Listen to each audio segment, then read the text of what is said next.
വിശദമായിട്ട് നമുക്ക് ആ ഭാഗത്തേക്ക് വരണം. ന്യായാധിപന്മാരുടെ പുസ്തകം 5-ാം അധ്യായത്തിൻ്റെ 18-ാം വാക്യവും 78-ാം സങ്കീർത്തനം 9-ാം വാക്യവുമാണ് നമ്മൾ വായിച്ചത്. രണ്ടത്തെ പറ്റി നഫ്താലി പോർക്കളമേടിൽ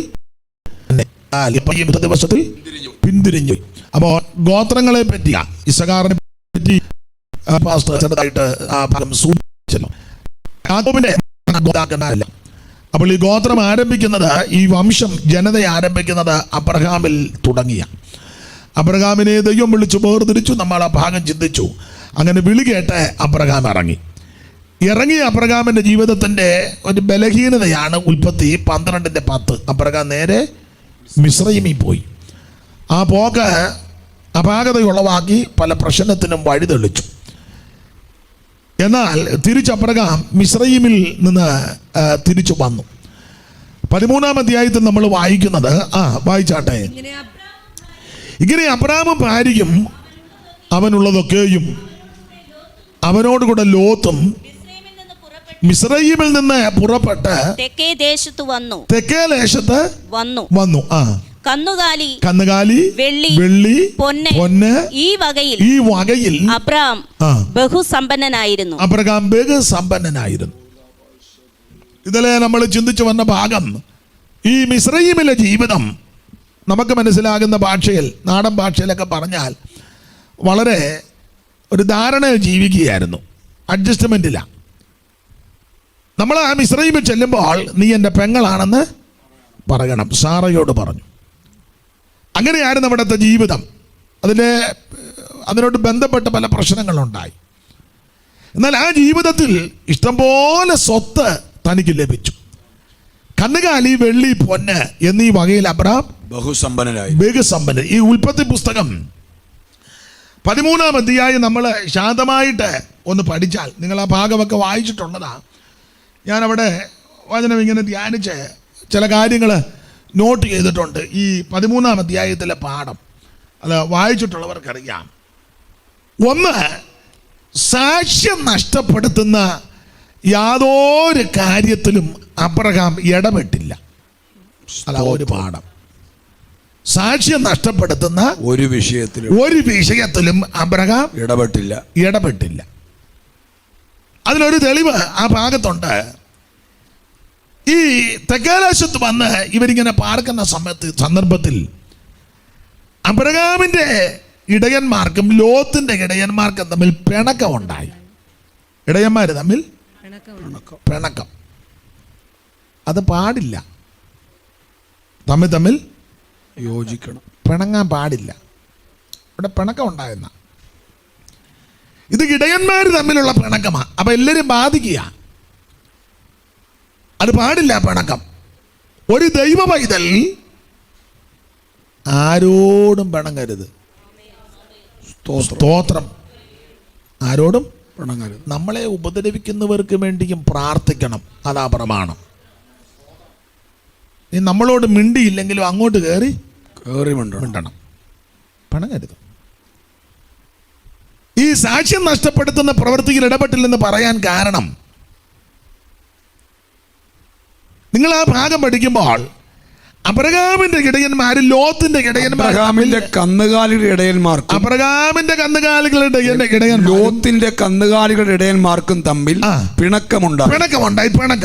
അപ്പോൾ അബ്രഹാം ഈ സാക്ഷ്യം നഷ്ടപ്പെടുത്താതിരിക്കാനുള്ള കാരണം, അവിടെ നിങ്ങൾ സൂക്ഷ്മമായി വായിച്ചാൽ അബ്രഹാം പെട്ടെന്ന് ലോത്തിനോട് പറഞ്ഞ്, ദേശമല്ല നിന്റെ മുമ്പാകെ പിണക്കം ഉണ്ടാകരുത്, ഒരു പ്രശ്നം ഉണ്ടാകരുത്. അതിന്റെ കാരണം, നാം സഹോദരന്മാരല്ലോ. അവിടെ ശ്രദ്ധിച്ചു പഠിച്ചാൽ ഇവർ ഈ പിണക്കമുണ്ടാക്കുന്ന ഈ സ്ഥലത്ത് കനാന്യരും പെരിസരും വസിക്കുന്നുണ്ടെന്ന് ഓർക്കണം. സ്തോത്രം. നിങ്ങൾ ആ വാക്യം ഒന്ന് വായിച്ചേ. കനാന്യരും പെരിസ്യരും അന്ന് ദേശത്ത് പാർത്തിരുന്നു. കനാന്യരും പെരിസ്യരും അന്ന് ദേശത്ത് പാർത്തിരുന്നു. അവരുടെ ഇടയിൽ കിടന്ന ഈ പിണക്കം അത് പാടില്ല. നിങ്ങൾക്ക് മനസ്സിലാകുന്നുണ്ടോ? യെസ്. നിന്റെ അഖിലത്തെ ഹൈന്ദവർ കാണും, മുസ്ലിം സഹോദരങ്ങൾ കാണും, അക്രൈസ്തവൻ കാണും, നിരീശ്വരവാദി കാണും. അവരുടെ നടുവിൽ കിടന്നായി കോലാഹലമല്ല ഉണ്ടാക്കുന്നത്. ഇപ്പൊ പെന്തിക്കോസുകാർ തമ്മിൽ വഴക്കുണ്ടാക്കിയപ്പം സമരിക്ക് വരുന്നത് ആരാ? ഭസ്മക്കുറിയും തൊട്ട പുള്ളി വന്ന് പറയാ, പാമ്പച്ചാൻ മിണ്ടാതിരിക്കുക, വേച്ചാനും മിണ്ടാതിരിക്കുക. ഇടയ്ക്ക് നിൽക്കുന്ന ആരാ? നിങ്ങൾക്ക് മനസ്സിലാകാഴിയാണോ? സ്തോത്രം. പൗലോസ് ചോദിച്ച കാര്യം നമുക്കറിയാമല്ലോ.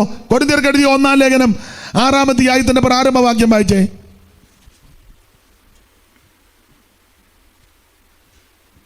നിങ്ങളിൽ ഒരുത്തന് മറ്റൊരുത്തനോട് ഒരു കാര്യമുണ്ടെങ്കിൽ നിങ്ങളിൽ ഒരുത്തന് മറ്റൊരുത്തനോട് ഒരു കാര്യമുണ്ടെങ്കിൽ വിശുദ്ധന്മാരുടെ മുമ്പാകെയല്ല അഭക്തന്മാരുടെ മുമ്പിൽ വ്യവഹാരത്തിന് പോകുവാൻ തുനിയുന്നുവോ? അപ്പൊ ഈ ദേശത്ത് കനാന്യരും പെരിസരും കിടക്കുക അഭക്തരാ, ദൈവത്തെ വിളിക്കുന്നവരല്ല എന്ന് പറഞ്ഞാൽ സത്യദൈവത്തെ ഭജിക്കുന്നവരല്ല. അവരുടെ ഇടയിൽ കടന്നുകൊണ്ടായി തന്നെയല്ല അവരോട് അഭിഷേകം ചെന്ന് പറയാന്നെ. അമ്മാമ്മയ്ക്ക് അറിയത്തില്ല ഞങ്ങളൊരു സഭയിലാ കൂടുന്നെങ്കിൽ ആരാ ആളെന്നറിയാമോ? ആരോടാ പറയുന്നേ? സഭയെ വരാത്ത പുള്ളിയോട്. മിണ്ടുന്നില്ലല്ലോ. എന്നാ ഞാൻ ആ പോയിന്റ് പറയുന്നില്ല. സ്തോത്രം. കനാന്യരും പെരിസരും ജാതികളാ. അപ്പൊ ഈ ജാതികളുടെ ഇടയിൽ കിടന്നോണ്ടാ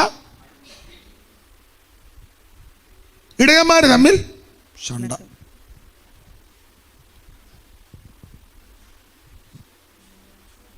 നിങ്ങൾ അങ്ങ് ധ്യാനിച്ചിരിക്കുകയാണോ അതോ? സ്തോത്രം. അത് പാടില്ല. നമ്മളെ കാണുന്ന 100 കണക്കിന് ആൾക്കാരുണ്ട്. ചിലപ്പോ മറ്റുള്ളവന്റെ ഭാഗത്ത് തെറ്റെങ്കിലും നീ അങ്ങ് ക്ഷമിക്കണം. അല്ല പിന്നെ ഈ പുസ്തകം എടുത്തോണ്ട് നടന്നിട്ട് യാതൊരു കാര്യവും ഇല്ലല്ലോ. ചിലപ്പോൾ വെറുതെ വന്ന് നിന്നെ ഉപദ്രവിക്കും. ഒന്നും മിണ്ടരുത്. ഒരാളെ കൊണ്ട് തല്ലുക, സന്തോഷത്തോടെ കൊണ്ടുപോകണം. എന്നെ മനസ്സുണ്ടോ? ജോടി നിന്നെ അങ്ങ് തെറി പറയുക, തിരിച്ചു പറയരുത്. സ്തോത്രം പറഞ്ഞ് കേട്ടോണം. നീ ചെയ്യാത്തതും പ്രവർത്തിക്കാത്തതും ചിന്തിക്കാത്തതല്ല അങ്ങ് പറയുക. നമ്മുടെ പ്രമാണം അതാ, കേൾക്കണം. സ്തോത്രം. സ്തോത്രം. നന്മയാൽ തിന്മകളെ ജയിച്ചവൻ സൗമ്യനായി താഴ്ത്തി മരകുരിശതിൽ മരണം വരെ. നന്മയാൽ തിന്മകളെ ജയിച്ചവൻ സൗമ്യനായി താഴ്ത്തി മരകുരിശതിൽ മരണം വരെ. സ്വയമതിലില്ല ഭയമതിലില്ല, സ്വയമതിലില്ല ഭയമതിലില്ല. താതൻ തൻ ഗീതത്തെ തികപ്പതിന, താതൻ തൻ ഗീതത്തെ തികപ്പതിന. യേശുവേ ഞാൻ കണ്ടിടുന്നു, കൺമണി പോലെന്നെ കാക്കുന്നോനാ. കൃപയിൻ നിറവായി കരുണാമയനായി കാരുണ്യവാനായി രക്ഷകനായി. കൃപയിൻ നിറവായി കരുണാമയൻ.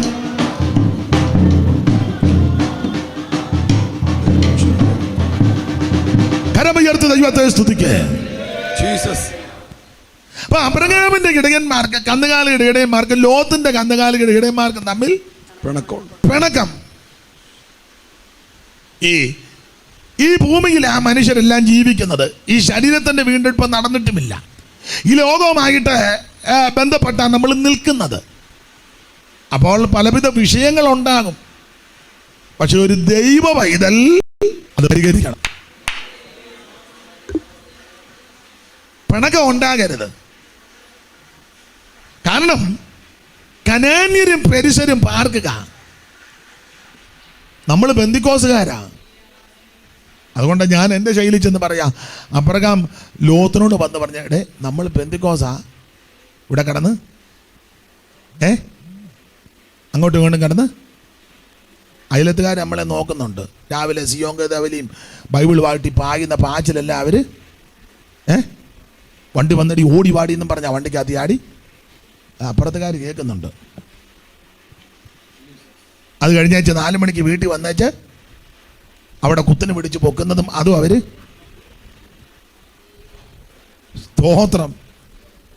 അത് പാടില്ല എന്ന് പറഞ്ഞാൽ ഞാൻ അതെങ്ങനെയാ ചിന്തിക്കുന്നത്, ഈ സാക്ഷ്യം നഷ്ടപ്പെടുത്തുന്ന ഒരു പ്രവൃത്തിയിലും അപ്രകാരം ഇടപെട്ടില്ല.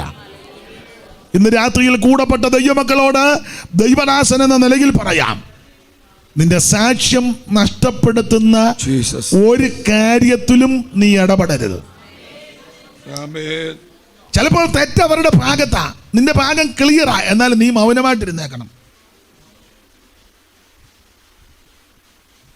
എന്നാ നടക്കുമോ? നടക്കും. യോഗം കഴിഞ്ഞ് എല്ലാവരും നടക്കും. ഈ പറഞ്ഞ കാര്യം വല്ലതും സംഭവിക്കുമെന്നാണ് ചോദിച്ചത്.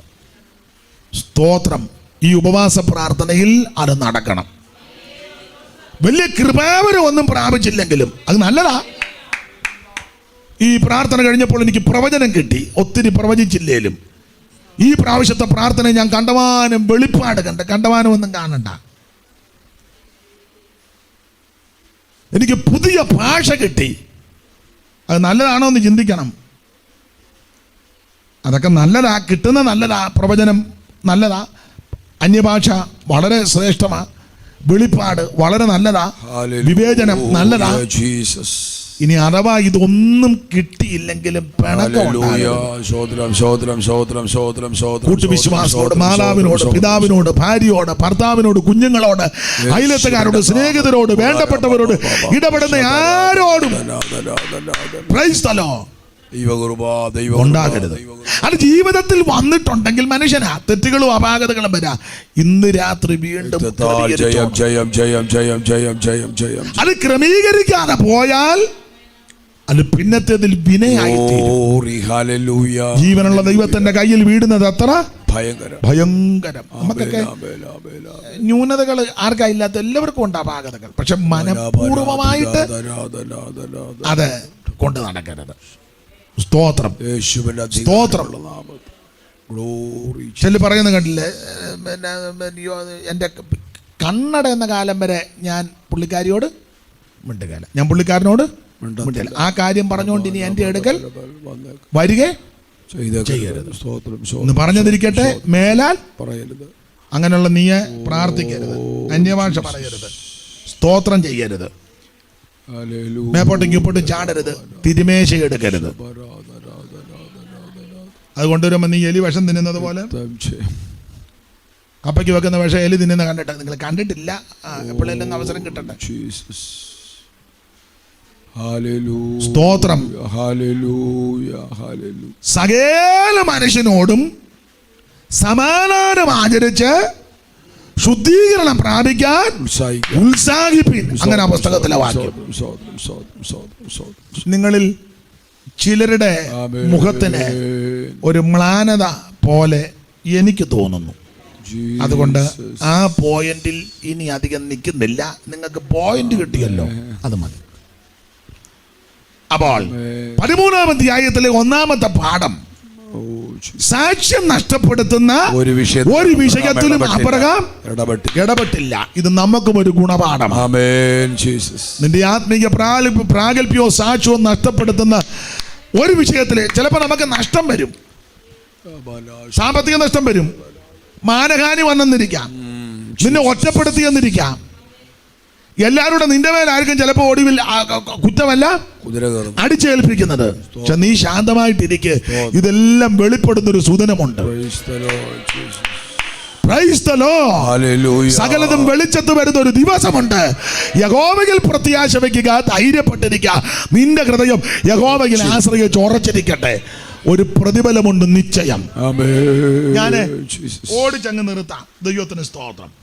ഈ 13-ാം അധ്യായത്തിലെ 2-ാമത്തെ പാഠം നിങ്ങൾ ആ ഭാഗം ശ്രദ്ധിച്ച് പഠിച്ചാൽ, അബ്രഹാമും ലോത്തും ഇങ്ങനെ പോരുക. 2 പേരൂടെ വന്നു. 2 പേർക്ക് സമ്പത്ത് ഇഷ്ടം പോലെ ഉണ്ടായിരുന്നു.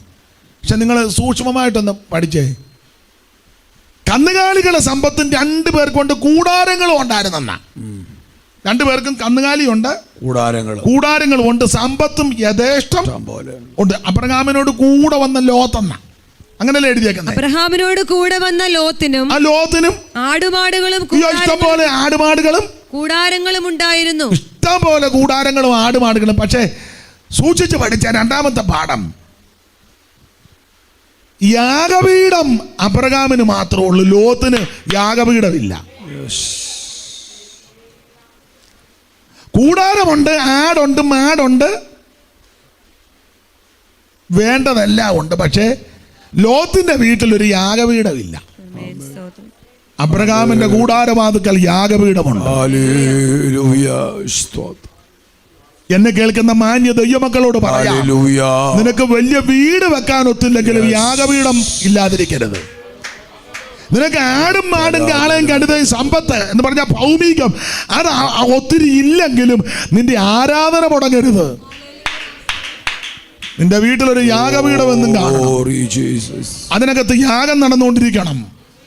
സങ്കീർത്തനക്കാരൻ പറയാ, യാഗം കഴിച്ച് എന്നോട് നിയമം ചെയ്ത എന്റെ വിശുദ്ധന്മാരെ അടുക്കൽ കൂട്ടുകയും, യാഗം കഴിച്ചു നിയമം ചെയ്ത ശുദ്ധന്മാർ, യാഗം കഴിച്ചു നിയമം ചെയ്ത ശുദ്ധന്മാർ, 4ാം യാമത്തിൽ ഉണർന്നവർ മോദമോടെ വാഴ്ത്തുമേ. 4ാം യാമത്തിൽ ഉണർന്നവർ മോദമോടെ വാഴ്ത്തുമേ. എന്നെ ശുരാജന്റെ വരവു സമീപമാണ്, എന്നെ ശുരാജന്റെ വരവു സമീപമാണ്, എന്നെ ശുരാജൻ വരുന്നേ ദിയേൽപ്പാനൊരുങ്ങുവാൻ, എന്നെ ശുരാജൻ വരുന്നേ ദിയേൽപ്പാനൊരുങ്ങുവീൻ. അപ്പൊ ശ്രദ്ധിക്കുക, യാഗം കഴിച്ച് ദൈവത്തോട് നിയമം ചെയ്ത വിശുദ്ധന്മാർ. അപ്പൊ യാഗം കഴിച്ച് നിയമം ഉണ്ടായിരിക്കണം ദൈവമായിട്ട് എന്ന് പറഞ്ഞാൽ ഇതിന്റെ അർത്ഥം ലോകത്ത് കാശുണ്ട്, വീടുണ്ട്, ചുറ്റുപാടുണ്ട്, ദൈവവുമായിട്ടൊരു ബന്ധമില്ല. സ്തോത്രം. നമ്മൾ ഈ ലോകത്ത് ജീവിക്കുമ്പോൾ പൈസ ആവശ്യമാണ്, വീട് ആവശ്യമാണ്, വണ്ടി ആവശ്യമാണ്, അതൊന്നും വേണ്ട നല്ല വാദം. പക്ഷെ അതിലെല്ലാറ്റിലുപരി ദൈവമായിട്ടൊരു ബന്ധം, യാഗപീഠം, ദൈവമായിട്ടുള്ള ബന്ധം. Praise the Lord.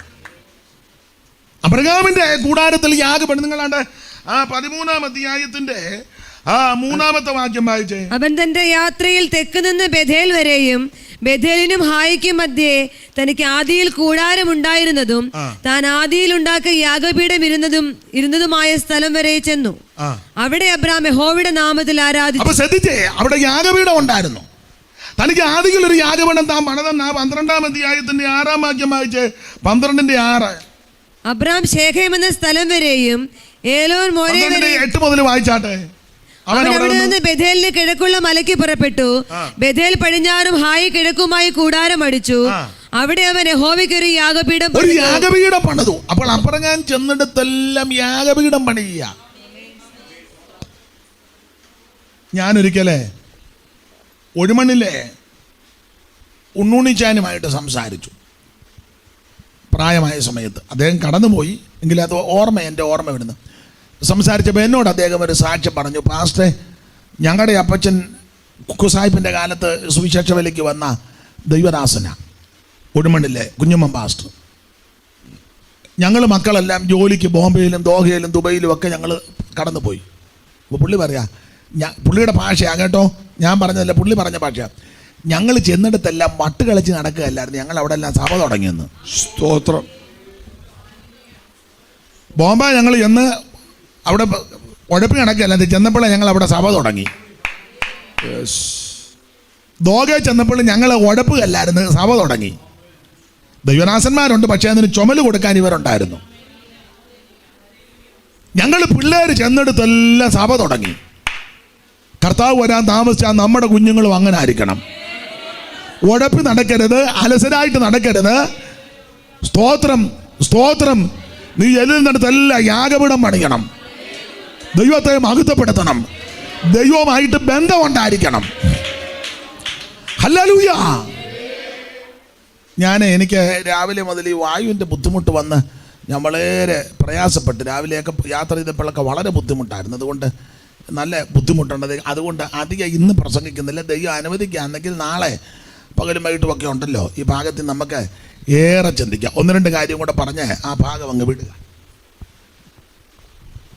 അപ്പൊ അബ്രഹാം ചെന്നെടുത്തല്ല, അബ്രഹാം യാഗപീഠം പണിതു. ലോത്ത് ഒരൊറ്റ യാഗപീഠം പണിതെന്ന പുസ്തകത്തിൽ വാക്യമില്ല.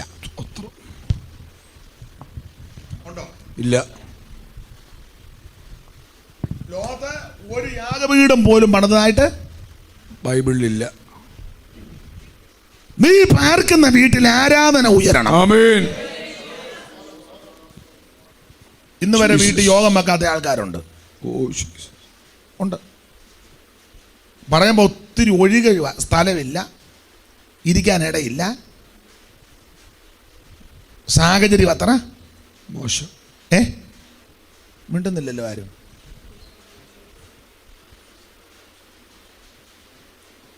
ഞാൻ കുറ്റമായിട്ട് പറയരുത്, ചിന്തിക്കരുത്. നിങ്ങൾ പ്രാർത്ഥിക്കുന്നുണ്ട്, നിരന്തരം പ്രാർത്ഥിക്കുന്നുണ്ട്, ആരാധിക്കുന്നുണ്ട്, അതൊക്കെ അഭിനന്ദിക്കുന്നു. എങ്കിലും ദൈവമക്കൾ ഒന്നിച്ചൊന്ന് കൂട്ടായ്മ കൂടുന്നത്. പിന്നെ ഏകരായിട്ട് വരുന്നവർക്ക് ചിലപ്പം വീട്ടിൽ അനുവദിക്കത്തില്ല, അവർക്ക് ബുദ്ധിമുട്ടുണ്ടാകും. അത് നമുക്കറിയാം. ആട്ടെ, ഞാൻ വിവരിക്കുന്നില്ല. അബ്രഹാം ചെന്നെടുത്തല്ലേ യാഗപീഠം പണിതു. ലോത്ത് ചെന്നെടുത്തൊന്നും ഒറ്റ യാഗപീഠം പണില്ല. പുള്ളി എല്ലാം പരുവക്കേടാക്കുക. സ്തോത്രം. ആട്ടെ, 3-ാമത്തെ ഒരു പാഠം, ഈ 13-ാം അധ്യായത്തിലെ 3-ാമത്തെ ഒരു പാഠം. അബ്രഹാം ചെന്നെടുത്തെല്ലാം ദൈവത്തെ ആരാധിച്ചെന്ന. നിങ്ങളാണ് 13-ാം വാക്യം വായിച്ചതാണല്ലോ, 13-ാം അധ്യായത്തിന്റെ 4-ാം വാക്യം.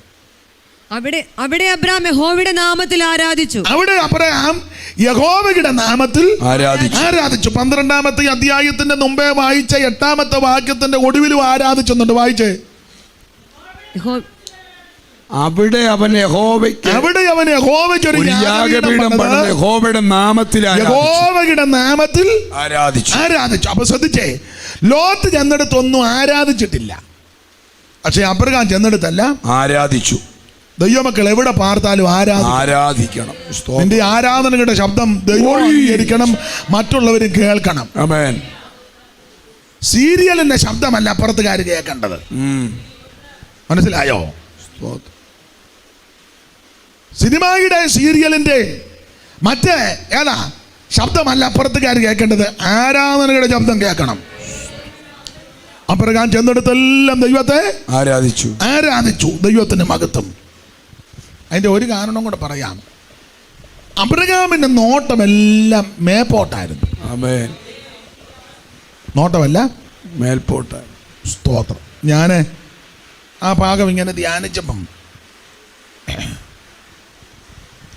അബ്രഹാം ഇങ്ങനെ കൂടാരം അടിച്ചടിച്ച് ദൈവം പറയുന്നിടത്തോട്ട് ആ കൂടാരം അടിക്കുന്ന അബ്രഹാം. എന്നാൽ ലോത്ത് അങ്ങനല്ല. അബ്രഹാം ദൈവത്തെ നോക്കി ആരാധിച്ചപ്പോൾ ദൈവത്തെങ്കിലേക്ക് കണ്ണുകൾ ഉയർത്തി. പക്ഷെ ലോത്തിന്റെ ഒരു കുഴപ്പടി, ലോത്ത് ഇങ്ങനെ നീരോട്ടം നോക്കി നീക്കി നടക്കുക എന്ന് എൻ്റെ ഭാഷയിൽ പറഞ്ഞാൽ, അബ്രഹാം ദൈവത്തെ ആരാധിച്ചപ്പോൾ ലോത്ത് നോക്കി. ഞാൻ രണ്ടും തെളിയിക്കാം. നോക്കി. നിങ്ങൾ ആ 10-ാമത്തെ വാക്യം ഒന്ന് വായിച്ചേ. അപ്പോൾ ലോത്ത് നോക്കി. അബ്രഹാം ദൈവത്തെ ആരാധിക്കുക, അന്നേരം ലോത്ത് നോക്കി. നമ്മുടെ സഭയിലും അങ്ങനെയുള്ളവരുണ്ട്. എല്ലാവരും ആരാധിക്കുമ്പോൾ നോക്കുന്നവരുണ്ട്, അവൻ ആരാധിക്കുകയല്ല.